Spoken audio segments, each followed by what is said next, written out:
Laki-laki kok jadi tukang syair? Anak empu itu kan seharusnya jadi empu. Jadi empu yang lebih bagus, yang lebih hebat dari saya. Den Dwi Pangga itu memang tidak pernah tertarik dengan pekerjaan ini, Romo Empu. Katanya, empu itu mengabdi pada para pembunuh. Tapi kalau penyair adalah pencinta kehidupan. Pintar bicara anak itu. Siapapun yang sudah ditotol oleh Dewata untuk menjadi pembunuh. Bakar. Tanpa alat pun, dia akan jadi pembunuh. Ayah, saya mau pergi ke rumah teman. Ini lagi. Aku tidak pernah tahu apa maunya. Lontang-lantung. Sini kamu.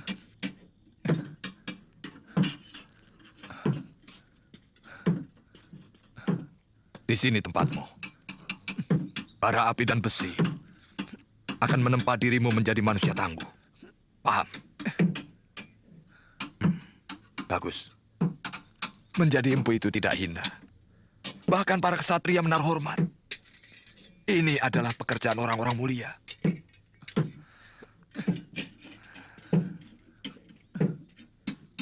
Sudah sana. Baik, Ayah. Mereka tidak sadar bahwa kehormatan keluarga, kecukupan harta yang mereka nikmati dari bayi, adalah karena kemampuanku dalam membuat senjata. Keberhasilan para narapati serta senopatiku yang gagah berani itu tidak akan mulus tanpa memiliki senjata pusaka. Untuk itu, aku sangatlah menghargai empu yang dengan sangat tekun telah menciptakan senjata-senjata pusaka untuk mereka. Untuk jasanya yang tidak terkira itu, aku hanya bisa memberi hadiah yang nilainya jauh lebih sedikit dibanding rasa terima kasihku yang hampir tidak bisa diukur dengan angka. Empu Hanggareksa, mendekatlah padaku untuk mendapatkan sedikit anugerah dariku.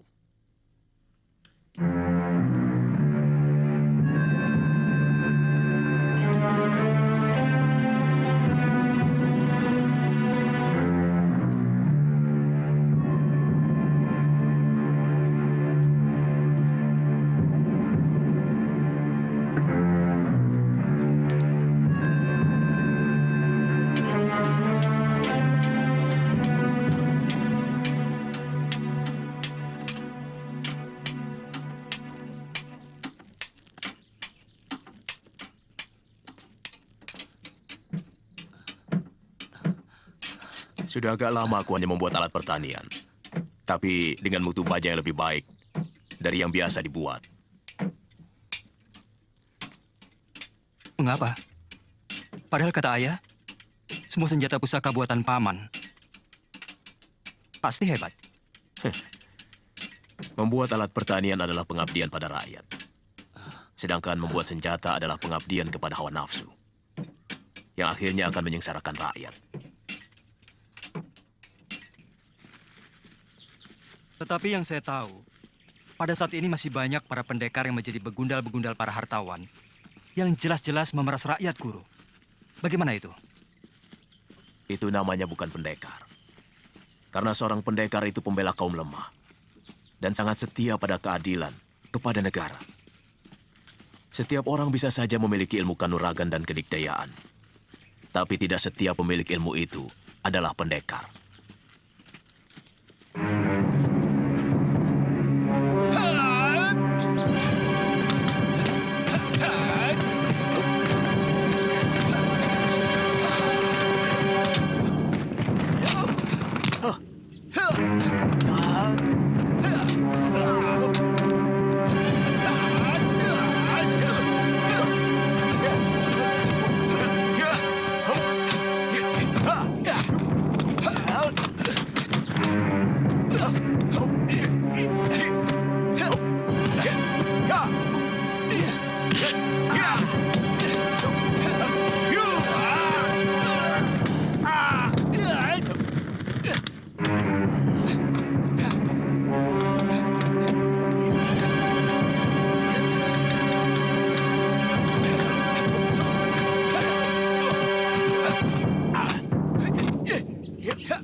Kamandanu, gunakan jurus naga puspamu.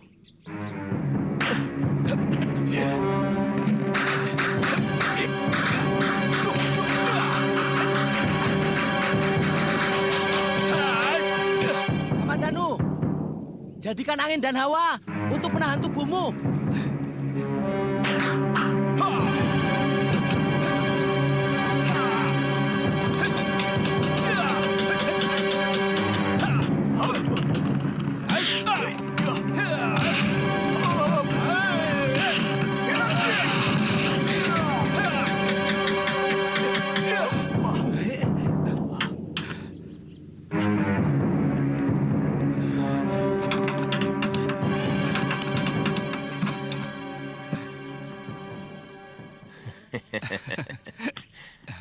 Kau berhasil mengecohku.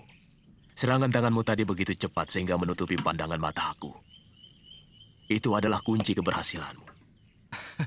Sayang, kau terlalu bernafsu menyerangku, sehingga kurang teliti. Benar, Guru. Saya merasa Guru selalu mampu membaca serangan saya. Mungkin arah serangan saya sudah Guru baca dari sorot mata. Benar. Seorang pendekar yang arif harus mampu membaca serangan lawan lewat sorot matanya. Iya. Sehingga kita dengan mudah menghadapi jurus lawan. Itu kamu harus pelajari. Baik.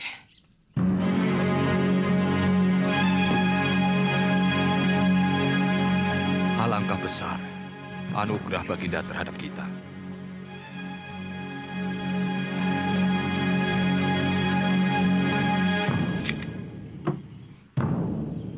Lihat, ini semua karena pekerjaan ayah sebagai seorang empu. Itulah sebabnya, mengapa ayah mau supaya kau, juga Kamandanu, meneruskan pekerjaan ayah. Bahkan seorang adipati pun belum tentu menerima anugerah sebanyak ini.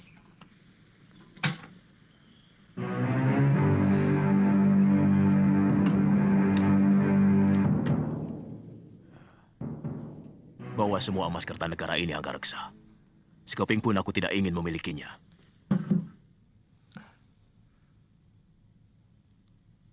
Jangan berlebihan, Kakang.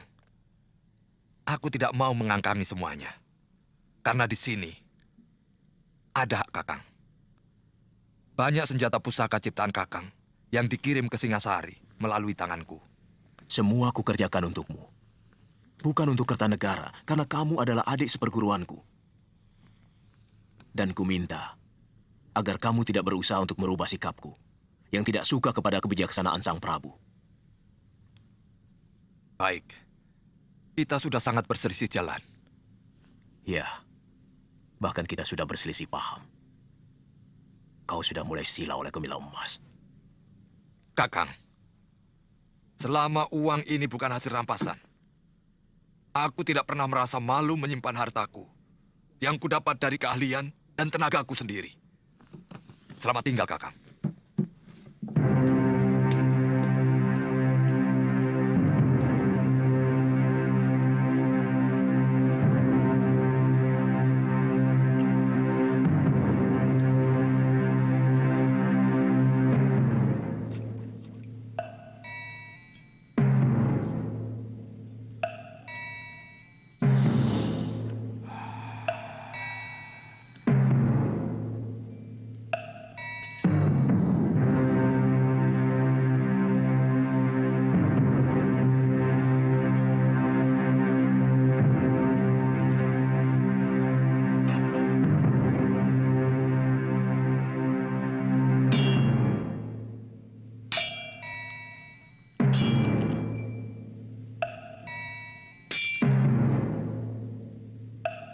Masih kalah juga.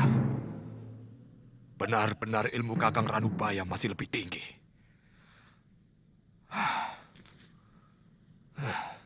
Kakang Ranubaya akan membahayakan kedudukanku. Ini tidak boleh terjadi.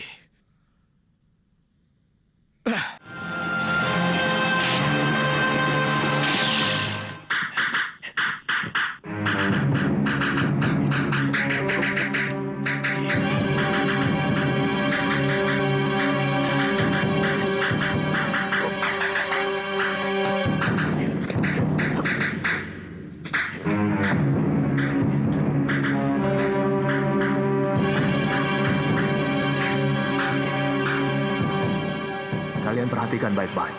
Akan kuperlihatkan beberapa jurus pedang naga puspa.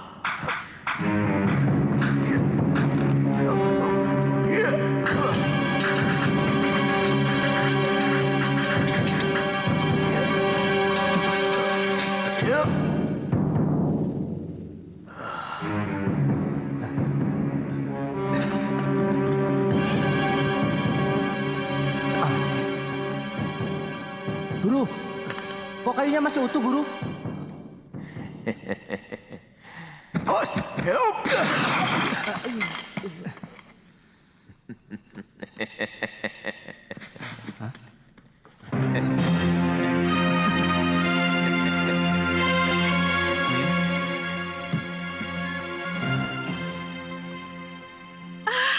Nyi Dan Rongkot, bagus.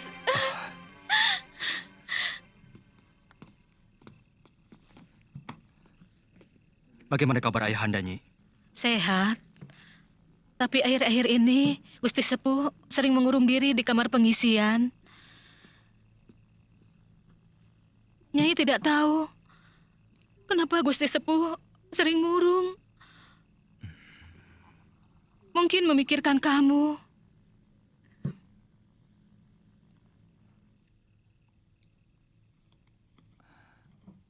Apakah Ayahanda sudah tidur? Gusti Sepuh tidak pernah tidur sore. Datanglah dan minta maaf. Iya, iya, Nyi.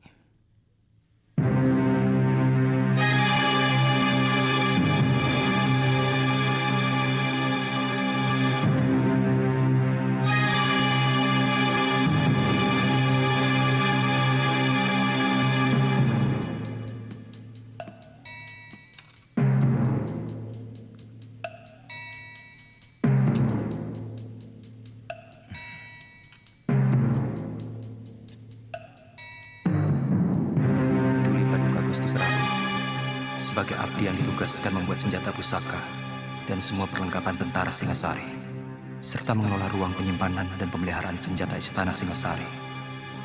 Maka sesuatu yang merongrong kewibawaan negara benar-benar menghantui pikiran hamba.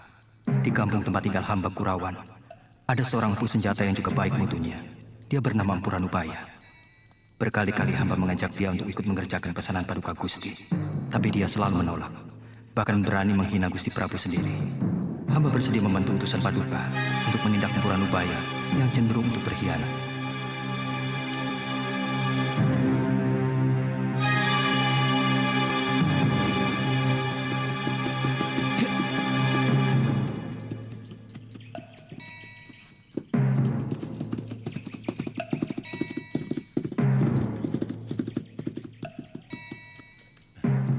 Bicik.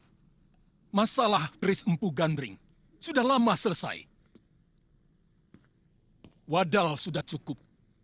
Bahkan ayahandaku sendiri juga telah menjadi korban. Mulai dari Eyang Tiriku, Ken Arok, Anusapati, Toh Jaya, dan Ranggawuni ayahku, semua telah menelan kutuknya. Ampun, Gusti. Itulah kecupetan Ranubaya. Hamba sudah berusaha meluruskannya, tapi dia tetap dengan pendiriannya. Terutama pada masalah yang terakhir. Ampun, Gusti. Ranggalawe, Kelihatannya di surat Ayahanda, semacam ada persaingan antara beliau dengan guru. Aku tidak pernah merasa bersaing dengan siapapun. Ayahmu seharusnya tidak perlu mencemaskan aku. Dengan penolakanku untuk tidak bekerja sama kepada Singasari, seharusnya dia lebih merasa gembira karena tidak ada saingan. Aku heran, malah dia membabi buta. Saya cemas kalau tentara Singasari akan menyiksa guru. Tidak akan kubiarkan siapapun menyentuh kulitku.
Boleh juga anak didikmu itu. Aku suka watak jahatnya. Mari.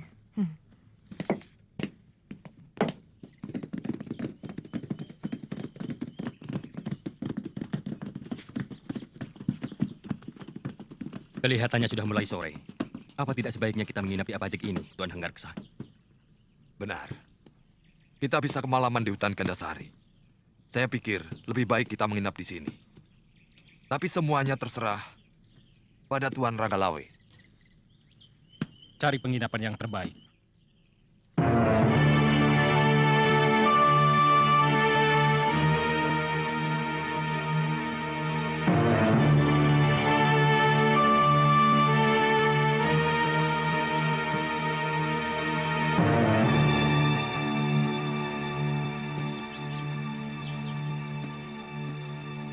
Waduh.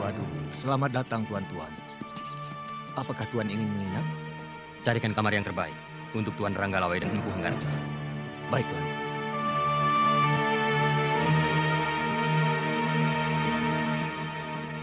Ada apa, Lejong? Matamu seperti mau melompat keluar. Guru, ada orang Singasari yang dulu pernah mau saya rampok.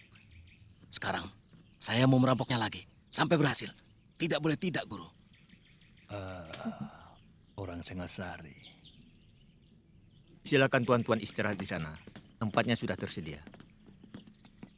Yang tinggi besar itu, namanya Ranggalawe. Dia salah satu perwira Singasari yang cukup tangguh. Dia sudah punya banyak pengalaman dalam berbagai medan pertempuran. Anak wira raja itu sangat sakti. Siapkan makanan dan minuman. Kalau yang berpakaian seperti pendeta itu, siapa? Aku belum pernah. Kemungkinan dia seorang empu keris. Kalian masih kenal saya? Tentu. Kamu adalah kelas kambing yang pernah mau merampok kami.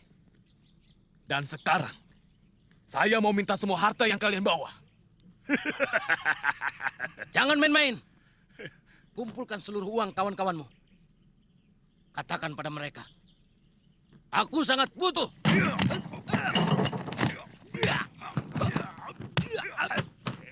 Kau kenal mereka?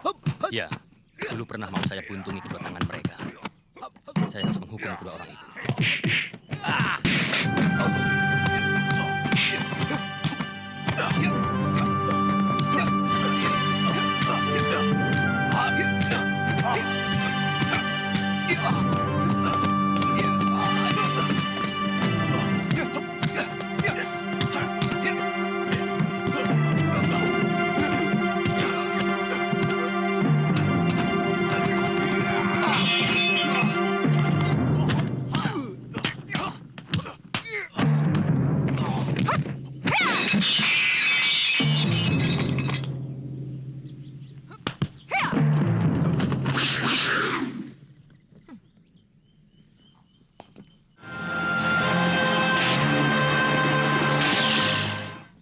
Sabar. Kenapa tiba-tiba tuan yang terhormat ini menyerang dia? Mereka mau merampok kami. Dan ini benar-benar satu penghinaan langsung kepada tentara Singasari. Benarkah kamu mau merampok mereka, Jaran? Bohong, Guru. Saya tidak pernah bilang mau merampok. Saya minta secara baik-baik seluruh harta mereka. Nah, mereka kan hanya mau meminta. Kalau tuan mau memberi, ya silakan. Kalau tidak mau, jangan langsung main cabut keris. Saya kira yang punya keris bukan hanya tuan saja. Jadi kalian menantang? Namaku Dewi Sambi. Saya yakin tuan sudah lupa. Maklum, orang penting. Oh. Selalu lupa akan nama. Padahal dulu kita sudah saling kenal, bukan? Buat apa mengenang nama macam kalian? Kata-kata terakhir tuan sudah cukup menghina saya. Benar, penghinaan tak bisa diterima. Dan sejak kecil saya sudah bersumpah untuk menghukum orang yang berani menghina saya.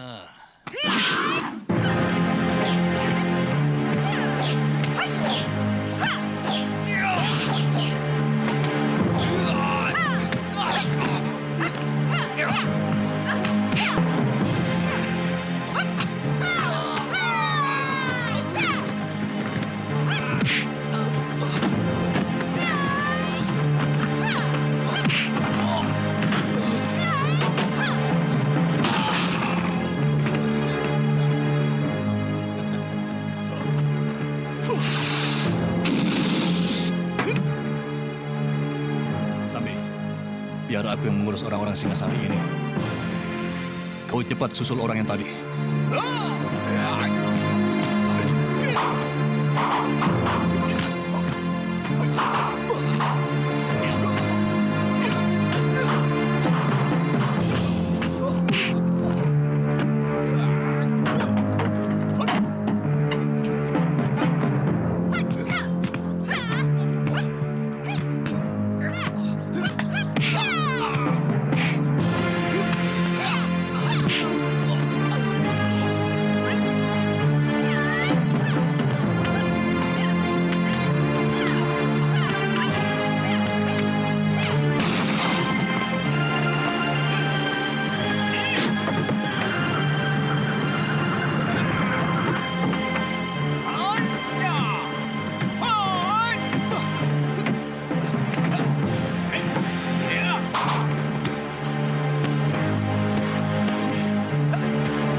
Hati-hati, Paman.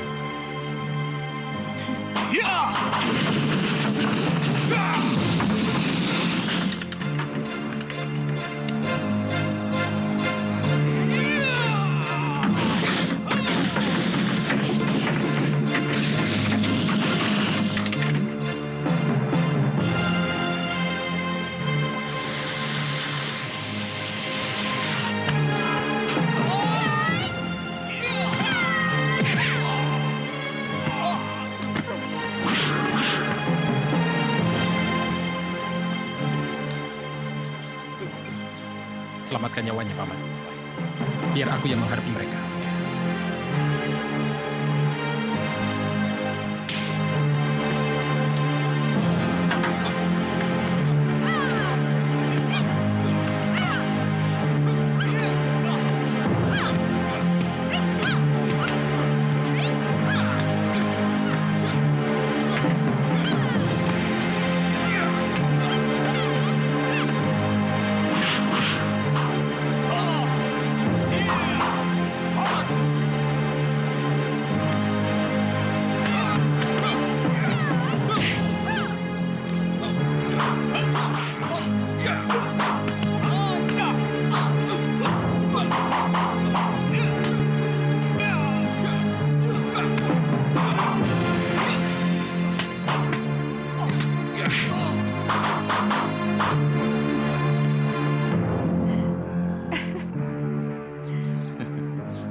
Kamu telah melukai seorang prajurit Singasari.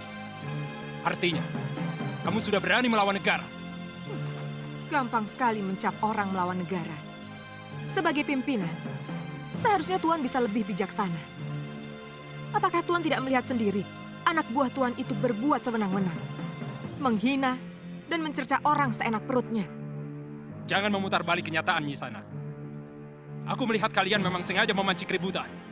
Itu juga tuduhan Tuan, bukan perbuatan kami. Jadi seharusnya Tuan yang kami beri pelajaran.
saja, Bos.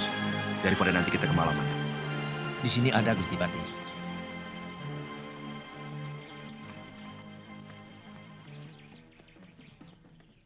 Tuan Ranggalawe, kalau Tuan mampu mengalahkan saya, silakan kami semua Tuan bawa ke penjara Singasari. Tapi kalau saya mampu mengalahkan Tuan, kami semua harus dibebaskan. Dan jangan ada lagi yang menghalangi langkah kami. Boleh. Tapi yang disebut kalah adalah sampai mati. Kau atau aku yang mati. Itu yang mengganggu langkah kami. Tuan Ranggalawe, syarat Tuan kami terima. Tapi jangan salahkan saya kalau Tuan mati lebih dulu.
Gusti Patih, jangan diteruskan.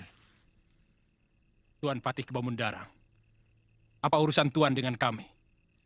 Ini daerah Singosari, bukan Gelang-Gelang. Tuan tidak berhak melarang siapapun di sini. Sabar.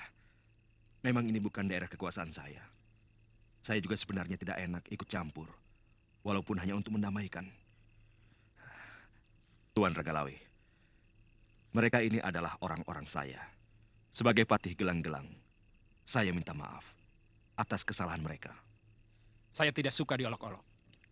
Mereka jelas telah melecehkan kami, tentara Singasari. Itulah mereka. Mereka tidak tahu sedang berhadapan dengan siapa. Mereka tidak kenal Tuan Ranggalawe yang sudah termasyur sebagai Panglima Perang Pilih Tanding. Baik, karena Tuan sebagai pejabat Gelang-Gelang, saya maafkan mereka. Tapi saya tidak mau melihat mereka di tanah Singasari. Kalau masih juga saya jumpai mereka, terpaksa mereka akan berhadapan denganku. Dan hukumannya, mati. Terima kasih Tuan Ranggalawe. Saya akan perintahkan mereka untuk kembali. Sekarang juga.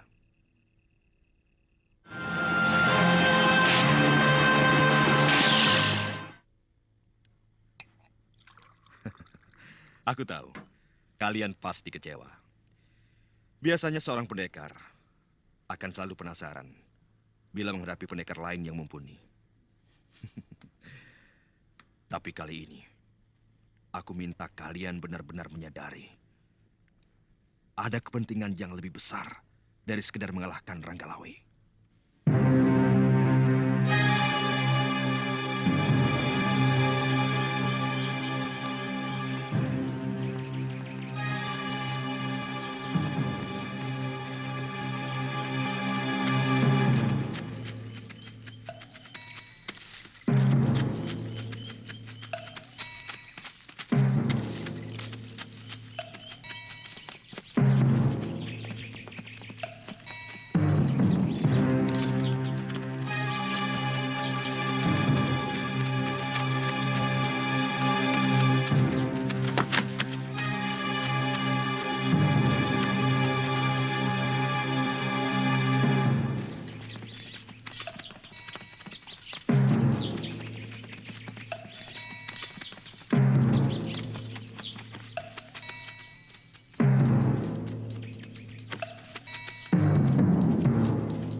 Guru, ada rombongan tentara Singosari telah memasuki desa. Mereka mungkin mau menangkap Guru. Sebab Ayahanda ada di antara mereka, Guru. Di mana kalian lihat? Di Bukit Padang Rumput. Masih ada waktu. Wirot, kamu jaga jalan menuju kemari. Kalau mereka sudah terlihat, cepat beritahu. Baik, Guru. Apakah Guru mau menyerah? Aku akan pergi. Sebab kalau aku sampai tertangkap, nasib ayahmu tidak akan lebih baik. Tentu kau pernah mendengar tentang Kris Empu Gandring? Iya, pernah, Guru. Empu Gandring tewas oleh Ken Arok. Dan terus-menerus, Kris itu menuntut balas pada sanak kadang Ken Arok yang meneruskan kekuasaannya di Singasari. Tentu saja para cantrik-cantrik Empu Gandring menaruh dendam kepada Singasari. Dan salah seorang murid terkasih dari Empu Gandring adalah Empu Bango yang mempunyai murid tunggal bernama Empu Sasi. Mereka ini semuanya bersumpah untuk tidak mengabdi kepada Singasari. Termasuk dua orang muridnya yang bernama Empu Ranubaya dan Empu Hanggareksa. Ayahmu sendiri. Tapi ternyata ayahmu lebih memilih untuk mengkhianati sumpah itu. Kamandanu, untuk sementara kita harus berpisah. Jurus naga puspa yang kau pelajari, tinggal jurus pamungkasnya saja. Suatu saat kita pasti bertemu lagi. Guru mau kemana? Bolehkah saya ikut? Jangan. Aku tidak mau ada bibit perpecahan timbul di rumahmu. Sementara aku meninggalkan Kurawan, sambil mempersiapkan senjata buatmu. Sebagai pelengkap jurus naga puspa yang kau pelajari. Suatu saat kita pasti akan bertemu. Waktunya sudah sempit. Rumah ini harus kubakar. Aku tidak mau ada orang Singasari yang menyentuh barang-barangku.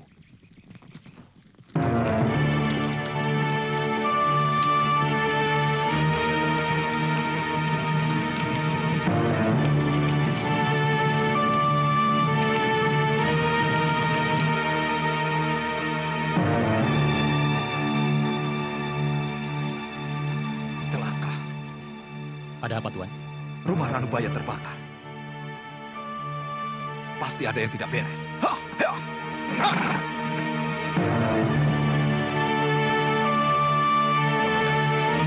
Aku rasa kini saatnya kita berpisah.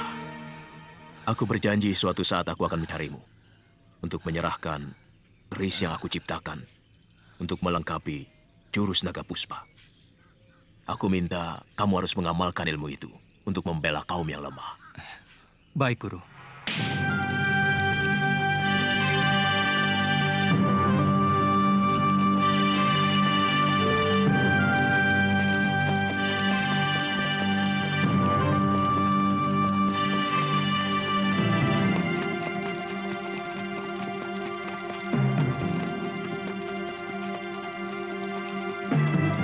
Cari di sekitar tempat ini.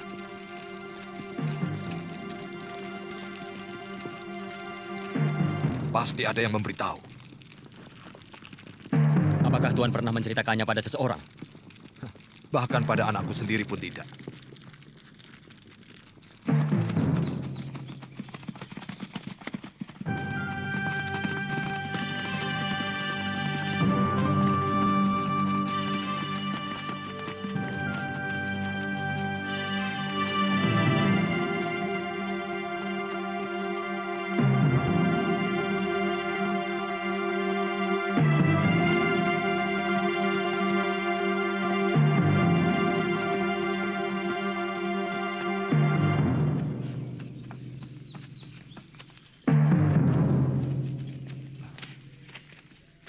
Kamandanu, mengapa kau di sini?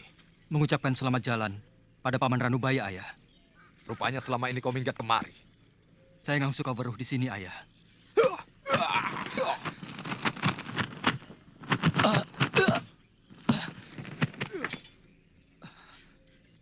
Kurang ajar. Kau pasti sudah ketularan pikiran pamanmu yang keblinger. Balelo. Yang saya dapatkan dari beliau adalah kejujuran dan juga kebersihan jiwa, Ayah. Cukup! Aku tidak mau mendengar alasan dari empu yang berpikiran picik macam pamanmu. Apakah bisa disebut picik? Hanya karena beliau tidak sejalan dengan pemikiran Gusti Prabu Kertanegara yang lebih mementingkan kekuasaannya daripada kemakmuran rakyatnya. Kurang ajar. Kamandanu! Kau harus mempertanggungjawabkan mulut yang telah berani lancang. Saya tidak akan lari dari tanggung jawab.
Maaf Tuan Ranggalawe. Biarkan saya yang membunuh anak saya sendiri. Dia memang patut untuk dibunuh. Saya menyesal. Mengapa dia justru mengikuti kesesatan Ranubaya? Paman Empu tidak usah cemas. Aku tidak menyalahkan Paman. Aku malah tertarik pada keberaniannya. Tapi saya malu, Raden.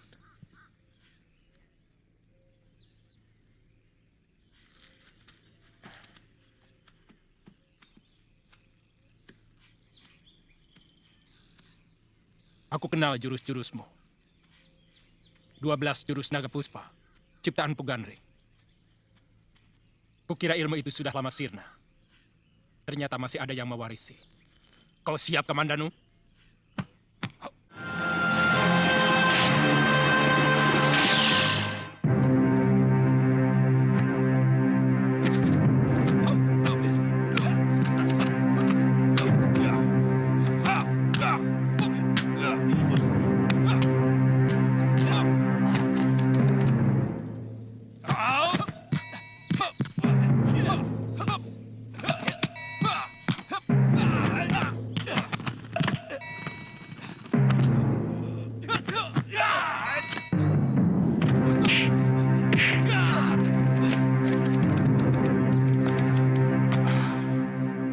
Saya yakin kau titisan Pugandring.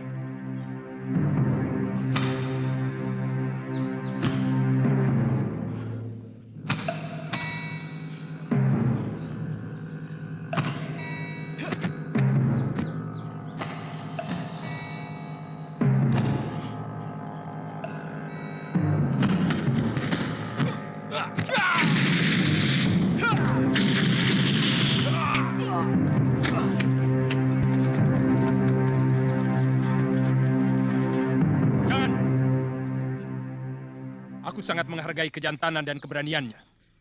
Dia pemuda yang patut kita hargai. Karena sikap yang jelas dan berani bertanggung jawab pada perbuatannya.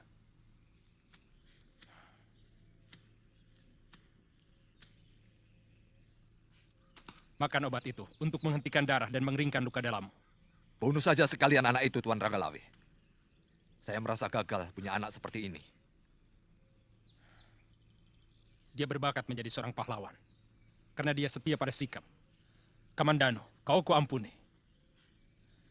Kau boleh pergi sesuka hatimu. Dan yang perlu kau camkan adalah, kau boleh benci pada siapapun. Tapi belalah negerimu. Terima kasih, Gusti. Maafkan saya, Ayah. Maafku sudah kering, diserap oleh kekecewaanku padamu. Kau terlarang untuk datang ke rumahku, bahkan ke desa Kurawan ini. Pergilah. Ikuti terus jalan pikiranmu yang liar tanpa kendali itu. Sudah lama aku merasa tidak punya anak seperti kamu. Tidak apa-apa, Ayah. Saya akan tetap merasa bahwa saya anak Empu Hanggareksa.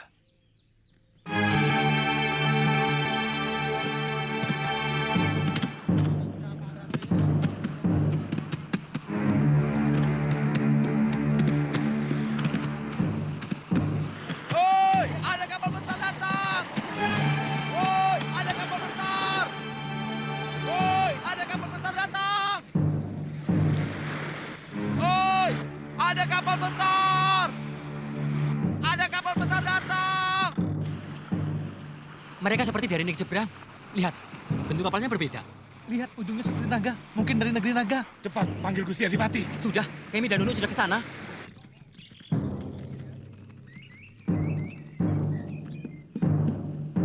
Ya, terus!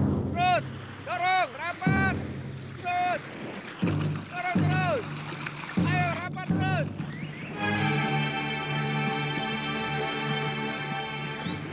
Raden tahu mereka itu dari mana? Ya, saya pernah mendengar cerita bahwa orang yang bermata sipit dengan pakaian yang indah gemerlapan itu pasti orang daratan Cina.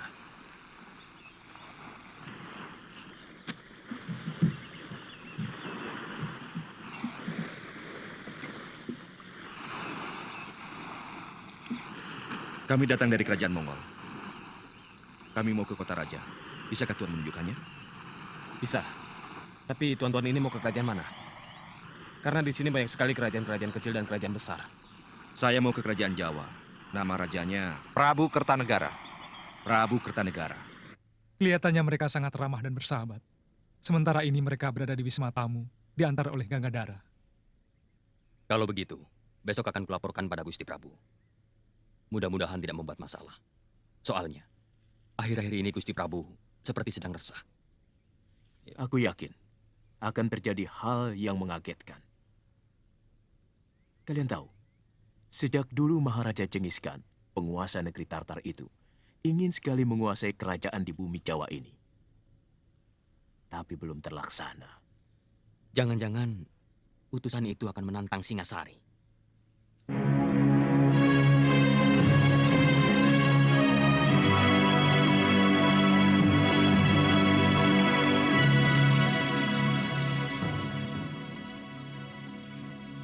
Hamba mengaturkan surat dari Baginda Maharaja Kubilai Khan, penguasa dari daratan Hindustan hingga pantai timur negeri Cina. Baca surat itu, Wijaya.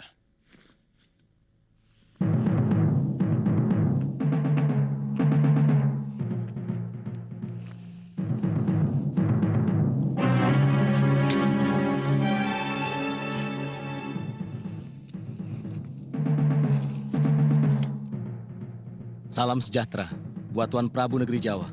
Aku Maharaja Kubilai Khan, pemimpin bangsa Yuan yang kekuasaannya menghampar dari tanah Hindustan sampai ke ujung timur negeri Cina.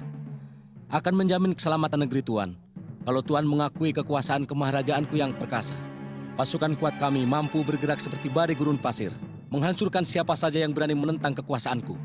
Kapal-kapal lautku mampu menutup lautan dan sungai-sungai di negeri Tuan. Sebaliknya, kalau Tuan Prabu menerima ajakan baikku, maka kami akan membuka perdagangan dengan negeri Tuan dengan perasaan damai. Jawaban Tuan Prabu sangat kutunggu.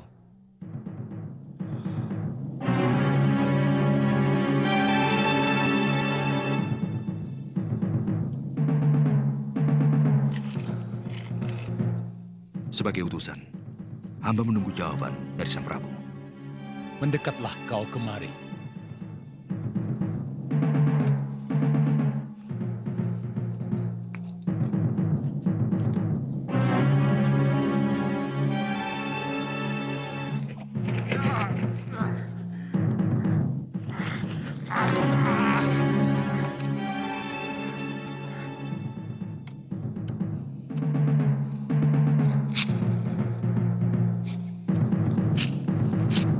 Itulah jawabanku. Katakan pada rajamu prajurit-prajurit Singasari bagaikan gunung karang yang sanggup menahan angin taufan sedahsyat apapun. Kau akan menyesal dengan perlakuanmu ini. Negerimu akan rata dengan tanah.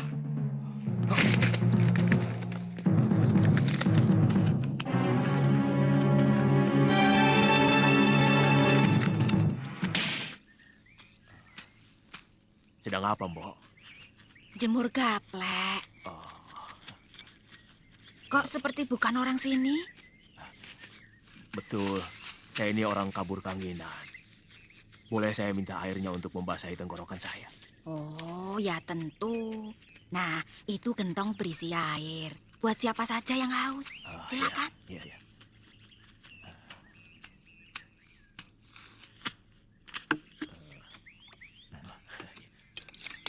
Minta ya, Pak.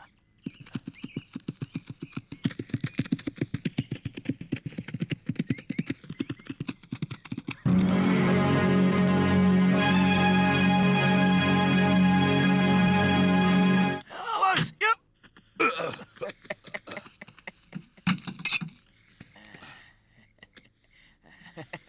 Sayang, golok sebagus ini, tapi mutu bajanya kurang sempurna. Dia tidak bisa berbuat apa-apa kalau lawannya dengan golok yang mutu bajanya lebih sempurna. Agaknya kau mengerti tentang senjata orang tua. Tuhan bisa bahasa kami. Bagaimana dengan ini? Tenaga dalammu yang bagus, bukan golok Tuhan. Kamu lihat sendiri. Bagaimana meja itu terbelah dengan mudah.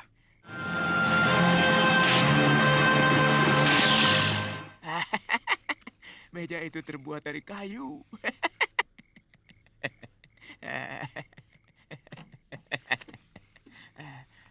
Aku jadi semakin penasaran dengan orang tua. Siapa sebenarnya kamu? Saya? Saya adalah empu, pembuat senjata. Jadi, saya tahu mutunya dan bagaimana sepuhnya. Saya akan buktikan bahwa senjata Tuhan tidak bermutu. Ayo ikut saya.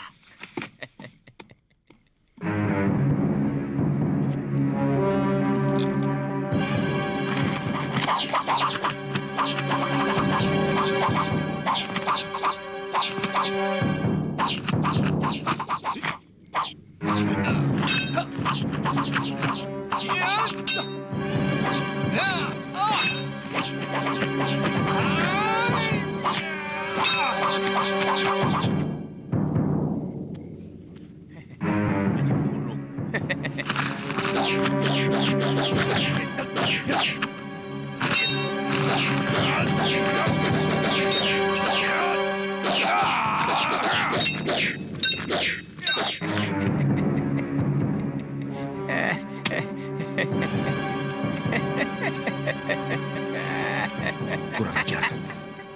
Kita ditertawakan orang Jawa itu. Suruh dia buktikan bahwa senjatanya lebih baik dari milik kita. Orang tua, kau harus buktikan bahwa senjatamu lebih baik dari yang kami miliki.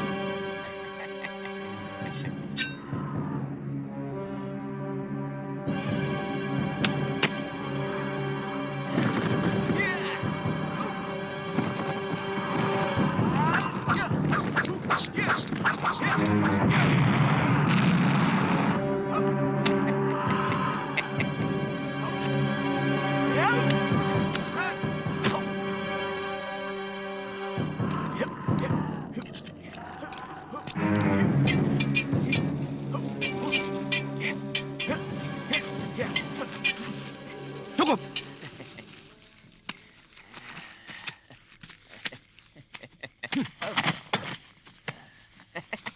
Boleh aku lihat senjatamu orang tua? Ini asli buatan Jawa.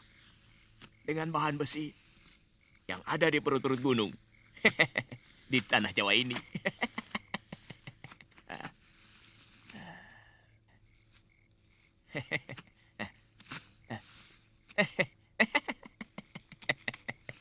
Luar biasa.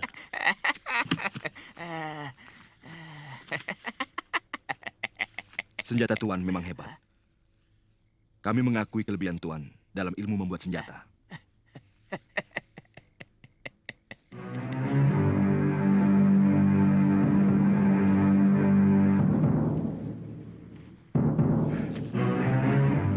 Belum ada tanda-tanda dia muncul. Jangan-jangan dia tertangkap. Kelihatannya orang tua aneh itu bukan orang sembarangan. Wong Chow juga bukan orang sembarangan. Racun penenangnya sangat ampuh.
Kami sengaja menculik Tuan, karena kami menduga Tuan adalah mata-mata yang sengaja dikirim ke Kertanegara untuk mengawasi kami. Sekarang Tuan kami jadikan tawanan negara. Silakan.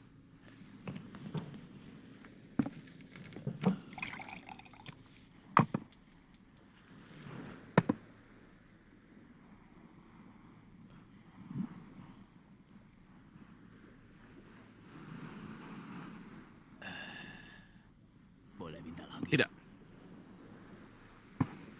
Aku tahu. Tuan pasti ingin melupakan bahwa Tuan sedang menjadi tawanan kami.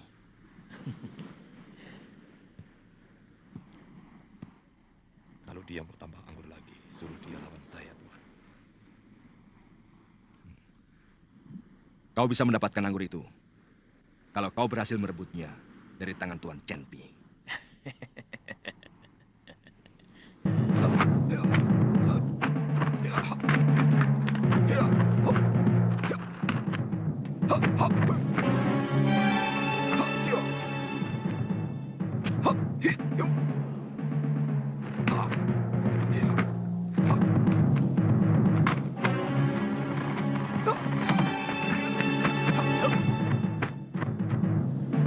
Ayo.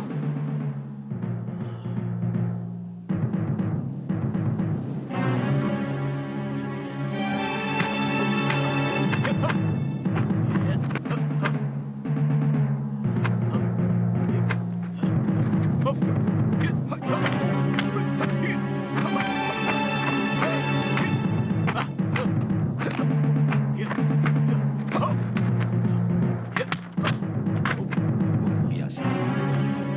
Itu pasti baru jurus-jurus dasar dari kungfunya. Aku yakin dia pasti bisa merebutnya.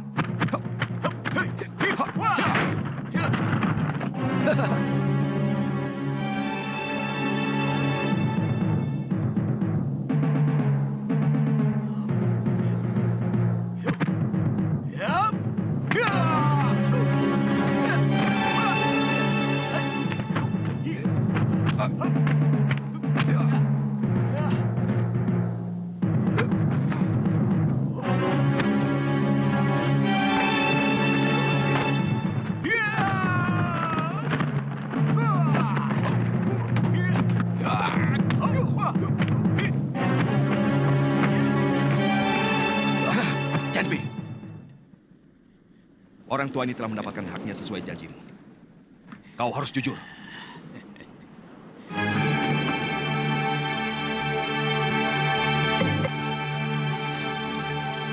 Maling? Maling! Maling! Itu maling! Maling! Maling! Ayo, maling! Ayo, Jangan, jangan. Jangan, ampun. Ampun, Kang. Ampun, saya bukan maling. Benar. Ampun, jangan. Saya tidak nyuri. Bohong. Bohong. Hentikan.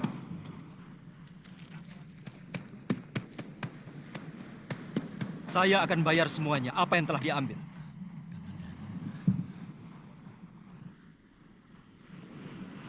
Hirot, kamu mau ikut kalau aku pulang ke Kurawan? Tidak, Kamandanu. Saya mau di sini saja. Saya mau menunggu sampai guru pulang. Ada yang bilang guru telah dibawa oleh kapal dari seberang. Yang pelautnya bermata sipit. Itu orang-orang dari Kitai Nagari.